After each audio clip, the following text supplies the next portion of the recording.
Foolish Queen, a Bard's Parable. There once was a good king who was beloved by his subjects, and he was loved by his queen most of all. However, a time came when a foreign and wicked king encroached upon his lands and mistreated his subjects, and so the good king was forced to go away to war. After a year, the queen missed her husband so very much that she summoned the local sculptor and commissioned a statue of the king. She commanded that the statue should be carved so that it could sit upon her husband's throne, and she had it painted so that it looked just like her husband. In fact, it looked so real that those who came into the throne room thought their king had already returned from his campaign. So the queen held court and managed all the affairs of the kingdom in her husband's stead, and she did all this while the stone likeness of the king sat silently upon her husband's throne. However, after a year, the paint on the statue had faded, and so the queen called the sculptor and ordered him to renew its color. As she watched the sculptor do his work, she spoke up. "Paint him as he was before, only do not make his skin so tanned by the sun, but make it fair, for I'm sure that my love's skin is pure white, like newly fallen snow." And so the sculptor painted the statue as he had before, except this time he made its skin pale white. Thus the queen ruled beside the image of her husband for another year. When the year was accomplished, the queen noticed that the statue's paint had faded again, and so she summoned the sculptor. As he painted the statue, the queen commented, "Paint him as before, only do not make his eyes plain and brown, for I'm sure that my love's eyes shine bright and clear, like a cloudless blue sky." And so the sculptor painted the statue as before, except now he gave the king pale white skin and bright blue eyes. Thus the queen ruled beside the image of her husband for another year. When the year was past, the statue's paint had faded again, and so the queen called the sculptor.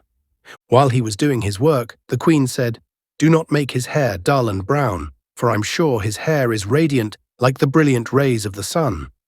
Thus the sculptor painted the statue as before, only this time he painted it to have pale white skin, bright blue eyes, and golden blonde hair.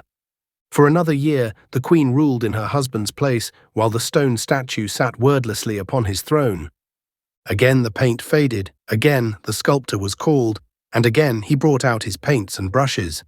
However, before he started his work, the queen said, "Ere you renew his color, take up your chisel and chip away his beard, for I'm sure my love's handsome face was not hidden behind so many whiskers."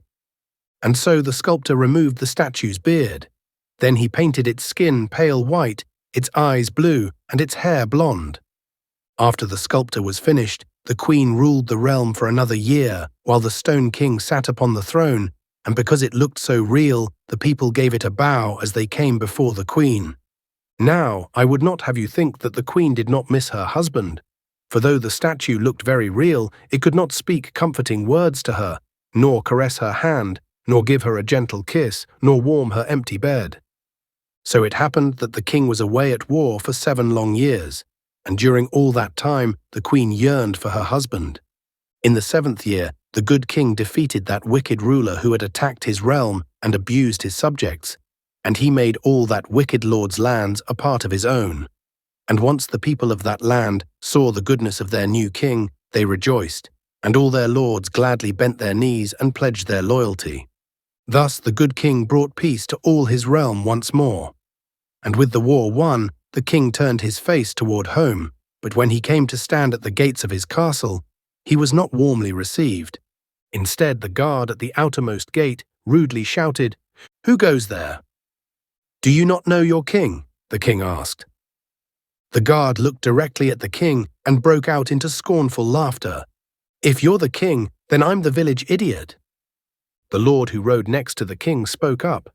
Calling the guard by name, he said, "By your words you prove yourself a fool, for why else would you speak such folly to our good king?" The guard's scornful smile faded. "Now, you I know, my lord. Please forgive my rash words. If you say he's the king, I'll not argue, though I do wonder whether you've taken a mace to the head." And with that, the guard raised the iron portcullis. "What mischief is this?" the king questioned. In the city, there was no glad parade to celebrate the king's return, and all the subjects who passed by them greeted the lord but only eyed the king with confused suspicion. When the king came into his throne room and greeted his beloved queen, she looked upon him as though her eyes beheld a stranger. The king turned to glare at the statue upon the throne, and seeing it, he was full of wrath. "Who is this that you have put upon my throne?" the king growled. The queen was indignant. "That is the likeness of my beloved. He is away at war." "You speak of me," the king cried with astonishment. "Behold now, I have returned." The queen shook her head stubbornly. "You cannot be my husband, for you look nothing like his image."